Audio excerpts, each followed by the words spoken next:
Hello everyone, and welcome to another edition of Moments with MindLeaps. My name is Rebecca Davis, and I'm the Executive Director of MindLeaps. And happy Friday to everyone. I say it every week, and maybe I should stop saying it, but it's so true that I like to repeat it.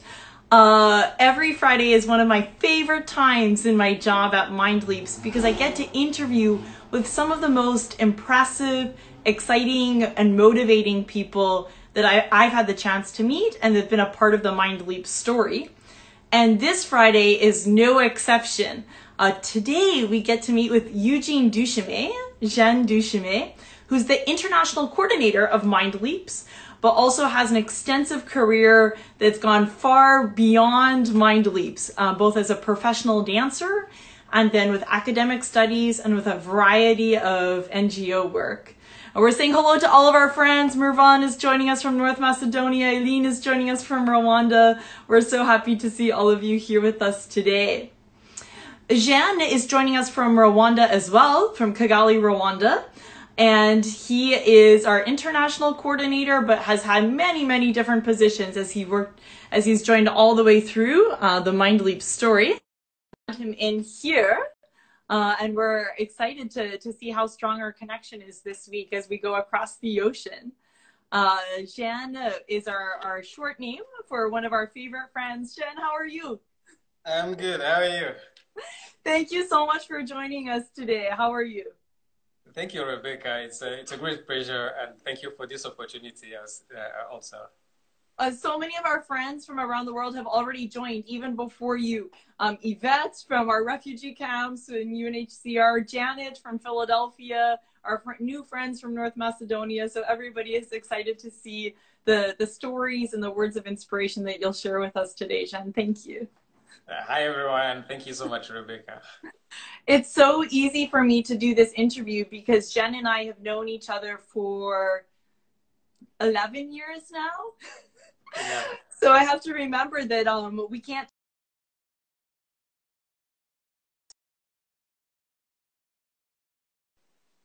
The first thing that I want to ask you, Jen, is dance has always been a huge part of your life. It's how we got to know each other. It's how we built MindLeaps. And your understanding of the arts goes beyond dance to all of the creative art forms. But it's not so common to find people in different parts of Africa who've had that as kind of their driving force in life from their very early ages all the way through to their professional careers. So tell us a little bit about how dance has connected you with your life, with your career, with your family. What does dance mean to you? I mean, for me, dance is a lifestyle. Dance is a way of life as well. I would say that I discovered that at the age of 12 years old. I grew up with, my relatives were dancers. And they started dancing at a very younger age, traditional. Then my two brothers moved to hip hop. And my two sisters were doing traditional dance. And they were part of a traditional troupe. But I was the shy kid. I was born in a family of 5 kids. I was in the middle, 2 boys, big brothers, and 2 sisters. They were all dancers. Then being shy was thinking like, yeah, I want to go for medicine. I don't want to just dance. And if I do martial arts on side and do medicine, that will help me like grow up in a person that I wanted it to be, who is like a person who is saving people. So I was not seeing actually how dance was important in my life. But growing up with my siblings, I realized that they have a certain joy when they are dancing. I started thinking about that. So, I was hiding myself in my room, putting the books on the side and trying to imitate what they were doing, especially the ones who were doing hip hop, my brothers.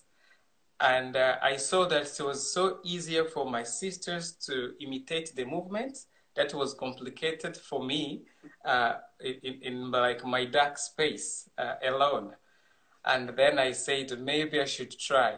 Then when I got an opportunity to be part of the training in University of Rwanda, at that time with University Center for Arts and Drama, I jumped on that opportunity, wanting to be like, to know what it feels to dance.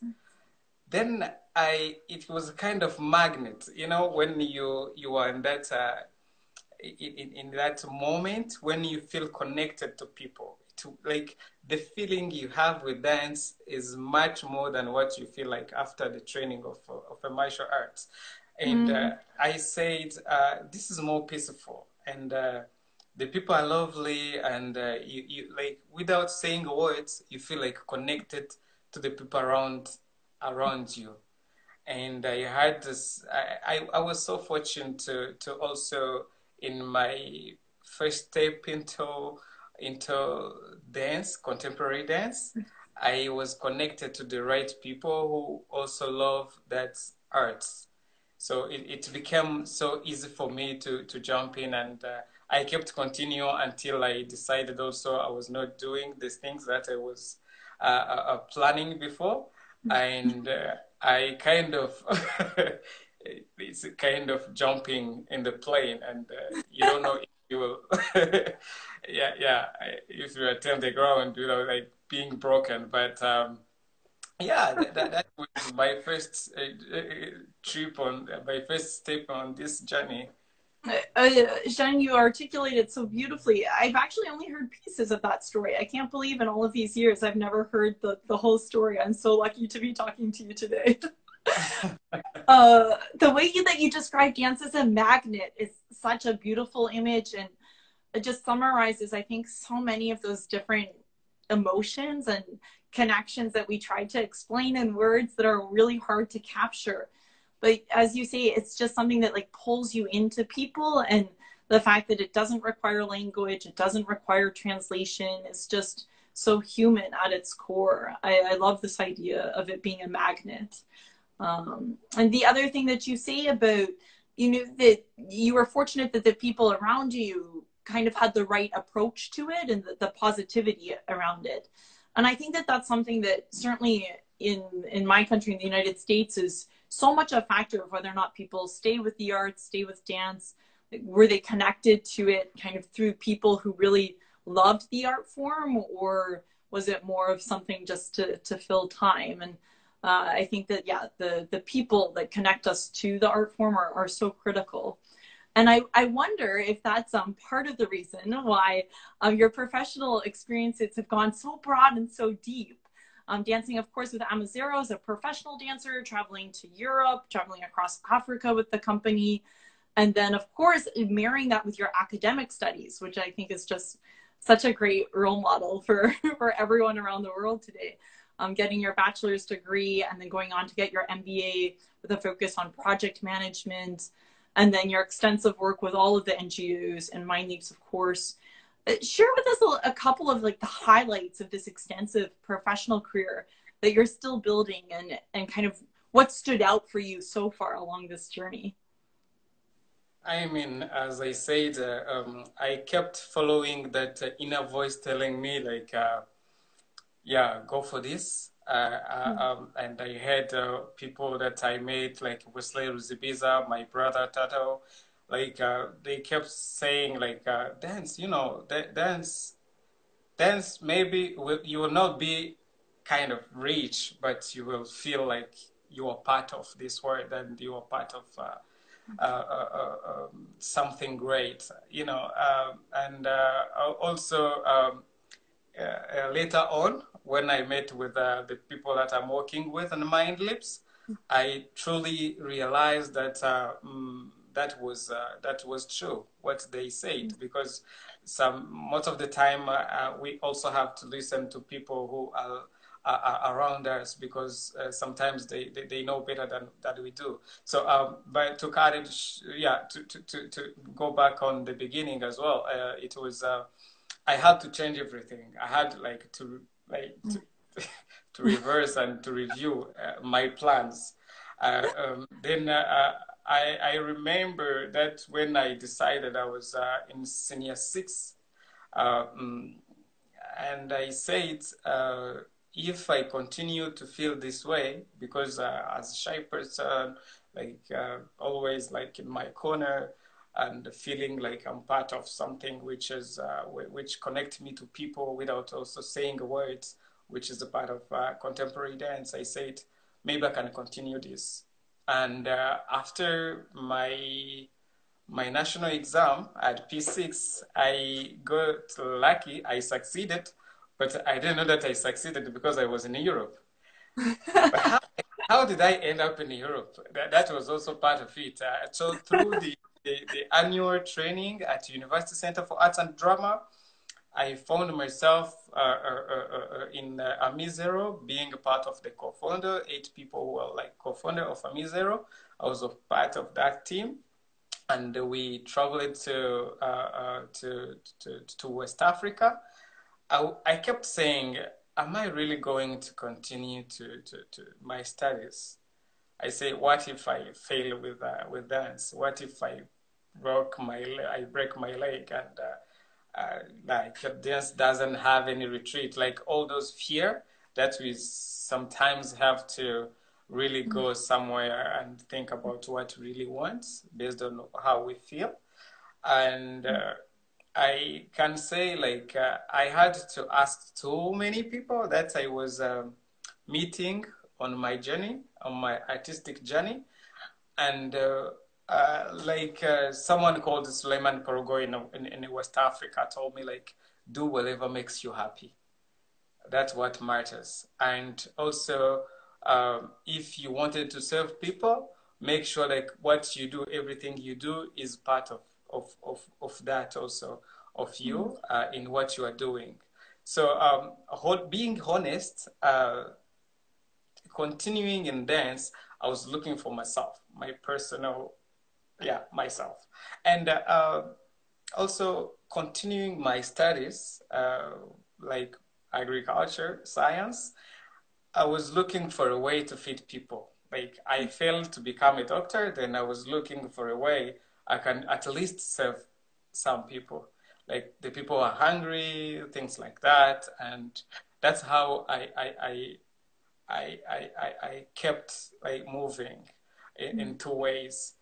It was so challenging because I was supposed to travel, then coming to attend my exam, and some lecturers were saying like you really have to attend 80% of my course, like the way we did in business entrepreneurship. And like that trend me, by the way, when you say that those people who have like 80% and something, they have to get certificate. And I said, I made that before. So I kept holding on because I said I love both serving people and also feel good.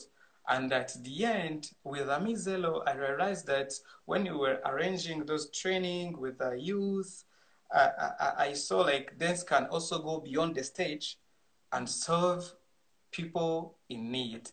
At that time, the people in need, well, people were like the younger generation of dancers. But I kept thinking maybe this is something that I can substitute to my studies. And then some people that I had chance to meet, they were saying like, also you really have to, you need the degree, you need to go to college, not only for your career in dance, but for your openness. So you open to the world, and you can really like it means a lot to go to school, and that's how I kept both, and and they keep going as well. I just it makes so much sense to me, Jen, like knowing you now and knowing you from these years earlier, how you talk about like your artistic journey and following that artistic journey, and then also like this deep passion that you have to save people and help people. When I think of those two things that you say, and then I think of every activity or decision that I've ever seen you make, it's completely reflective of that. And for those of you who don't know Jean, as fortunate as I am to know him, you are a person of your plan.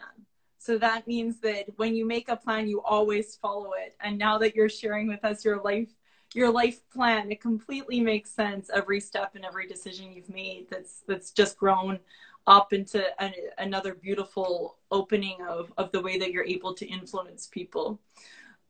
For some of our viewers, we're laughing here because you might not know that in MindLeaps newest program, our virtual academy, you have to be online 80% of the time. So Shen and I recognize that this 80% rule is something that's near and dear to all MindLeaps people. It's a deep requirement for us right now during COVID. So thanks, Shen, for sharing one of our MindLeaps secrets with the wider group here today. So Shen, now tell us, like, part of where you've ended up is you've worked in so many different countries now with MindLeaps as our international coordinator through Kenya, through Uganda, through Rwanda, through the UNHCR camps, through Mauritania, through Guinea, all of these different communities. Can you share with us a little bit, either maybe a story or a child or a trainer that stood out for you, that you've really seen kind of this transformation in how the dance affects these youth? I mean, yeah, I have so many stories that I share. One is I would like to share one of the kids, Malado, in in Guinea. Malado was like he's a poor kid who grown up in a village, and he came to the town of Conakry, like looking for how he can at least attend school because he was. She was born in a family of so many kids, and the family didn't have means to take all of them to school. And then his brother brought him to Conakry, and where he was also adopted in a family where she was living as like a housekeeper at the very younger age. Normally, the kids are growing up in a place where I wouldn't say I will say abused because like no one like at that age can like really work that hard. Because her and her brother were thinking that's the only way for her to go to school and to have a future. And then by chance, she was connected with MindLeaps when MindLeaps was doing some home visit and visiting kids on the streets. They saw a girl who was really, really vulnerable and exposed. And then they invited the Malado to come to the center. When she arrived, she was so shy. She reminds me when I was a kid. But today, when I realized that that journey that Malado has to travel, like being from a shy child who doesn't know how to speak or to express herself, no confidence, and even when he succeeded, he graduated in MindLeaps Dance program at school. She was not good, but when you see where she is today, she's really becoming a responsible young person who is really giving promise to become a responsible adult. So she keeps dancing, and in that family, they give her the right to, because she knows how to speak up and also fight for her rights. She knows now how to handle people, whoever is coming in her way, which I think comes through dance. As everyone who is following us, I see so many people who knows always my MindLeaps, so have been part of MindLeaps, and they know like those social emotional learning skills that kids get from our dance program. So Malado is, I'm proud of that kid because now she's attending the same school that the foster family, the kids from the foster family are attending, and she's the most smartest in her class. So I think that's really good to jump on being like excuse me to say to give another story is Emanuela Himana Oh yeah. from our program. So Emanuela Himana maybe will have a chance to be part of this platform also, to be invited and to give his own testimony. But when I see like implementing a dance program in 2014, Emmanuel was lost a child. He was half street, half home, but he was really lost. He will tell himself, but when he got connected to dance and he transformed. We sent him to school, one of the excellent school in Rwanda, but he succeeded well. And now he's one of our top kids that we can say like, he can even, he's a assistant teacher assistant in a virtual academy actually. But when you see talking about, I will share one day they were like dancing and on like kind of on streets in a forest, and then there was caught by police saying like, why you don't keep the social distance, and how do you guys come up with like keep dancing? I remember one of the people who caught Emmanuel came to. I went to the station, to police station, to see them, explaining that like dance for those kids is the only way they can't end up on the streets or like becoming the people that the country doesn't want them to be. It's just they become like younger, responsible adults, but soon they'll become good adults and good citizens as well. And the guy told me, yeah, I know a lot. You are Eugene Dushime, right? You're a dancer, right? And I know what you're doing. I'm going to explain to you MindLeaps. So the police guy was explaining to me exactly what MindLeaps is and what MindLeaps is, and how it helped Emmanuel to change the behavior and to become a top student where he's attending school, and MindLeaps is paying his school fees. So that moved me a lot. And I say sometimes we tend to forget, but when your work becomes a routine, sometimes you have that feeling that maybe what you are doing is not really like impacting people. But someone somewhere, so many people somewhere in the silence, they are grateful. So for me, I never heard Emmanuel Ahimana telling us like he's grateful. The only way I got it was through the person he shared his story. That's kind of miracle. It's such a great story, Shen. I totally wish I had been in Kigali, Rwanda, watching this police officer explain MindLeaps, MindLeaps to you. This is just a wonderful, wonderful story. And for those of you who haven't had the chance to meet Emmanuel Ahimana, he's one of our students in Rwanda. And I think all of us are crossing our fingers that one day he's going to replace you and me, right, Shen? Yeah, absolutely. And also thank you for sharing a story from our youth in Guinea.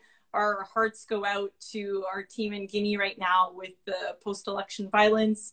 And everyone is trying as much as possible to stay safe and to stay protected. And Jen and I are sending all of our Guinean friends our warm wishes at this difficult time. So Jen, we don't have that much time left, but I know one of the things that our audience wants to hear about is how COVID affected Rwanda, how it affected the MindLeaps family. And I know that you've been one of our true local heroes during this time. Share with us a little bit of the COVID story in Rwanda for us, please. Oh, first of all, how COVID affected Rwanda, I will say, like, if there are some Rwandans who are healing, I will say congratulations. First, because they really handled it that well in terms of tracking, also like trying to establish measures to protect people. They did a great job on that side. But on the other side, also, like, as you know, everywhere, we have like those people who lives on daily basis through doing like the work that but moving around, washing clothes, collecting some stuff, or selling fruits on the streets, who needs to be outside home to live. So Rwanda did a great job on that, but they needed also partners like MindLeaps to help them in that. So MindLeaps was one of those NGOs who also supported. Uh, I remember the calculations that we supported over 235 in the beginning, the lockdown, the first lockdown. And I was so grateful for like that joint effort with government officials, starting from the low level up level. It was really good. Then after MindLeaps kept asking and wondering what will be our kids if the COVID remains and this lockdown, because those kids are coming from those families who need to go out and move to live. They will end up on the streets also, which will be a threat for a country like ours, where like they have established measures and everyone is following them. So MindLeaps also came up with an idea of like maybe continue to provide food to those families so that kids, they will not have a reason. So you will see, you see 168 kids ending up on the streets of Kigali. So that will be terrible. So we kept providing that food, but in MindLeaps, we think that's not enough. So MindLeaps had also another idea of homework distribution. We say that at least if we take one of our staff and equip him with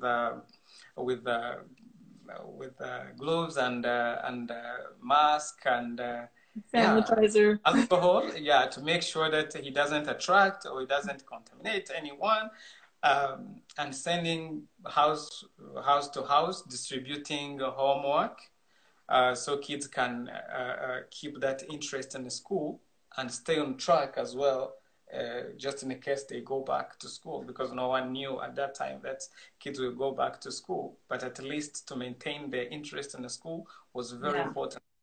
So MindLeaps did a great job on that side. We distributed homework and kids kept learning, but that also was not kind of enough. MindLeaps has to innovate. Innovating in this hard period was also thinking outside of the box. MindLeaps had an idea of virtual academy. You know, the youth, most of our kids are youth actually, you know, between 12 years old to 16 year old to 18 years old. So those kids, they like digital. They grown up in the digital world.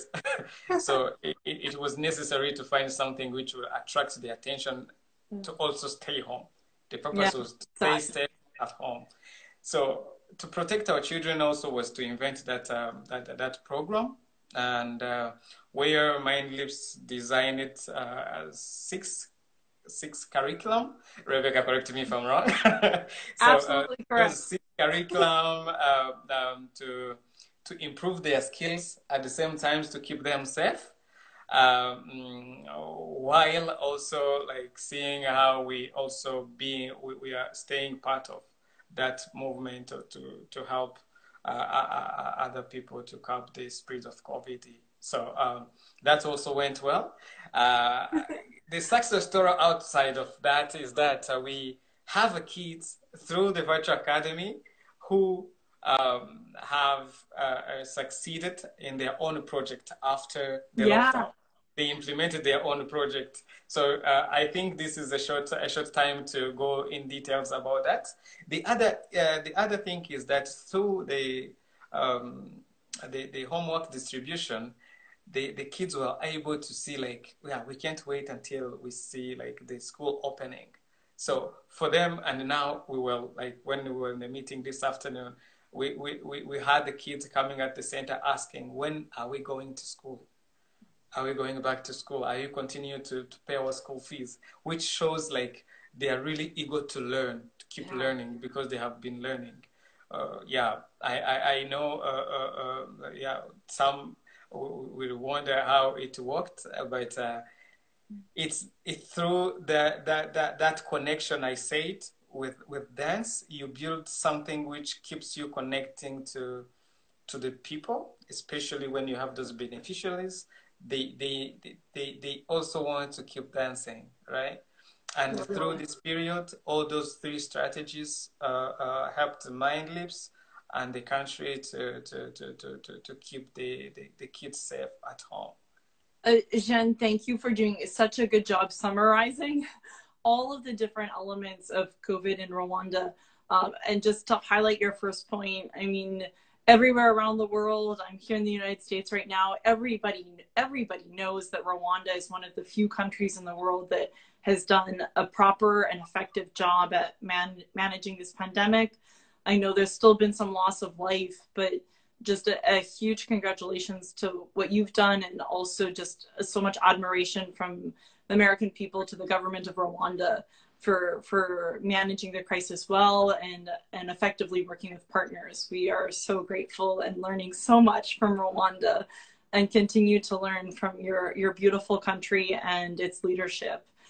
We are just, in awe of that wonderful, wonderful country and its people, Jen. Thank you. Thank you so much, Rebecca. And I want to take this opportunity also to wish our president a happy birthday. Oh, really? Yeah. Okay, me too. Yeah. We wish him all the best in many, many, many more years. Wow. Okay. We are celebrating in Rwanda now. Oh, I wish I was there to celebrate with you. A huge happy birthday to your wonderful leader. Thank you on his behalf. Jen, thank you from these first stories about how dance found you and you found dance, and this idea of a magnet keeping this connection, and now all the way through to how your country is managing the pandemic. We just continue to be so fortunate to have you as part of our family. Thank you so much, Jen. Thank you, Rebecca, for this opportunity to share. Okay, can't wait to talk to you more. Sorry, everyone. It's going to be offline now as Jen and I keep telling our stories. Thank you. Thank you so much. Thank you, everyone who attended. Thanks, everyone.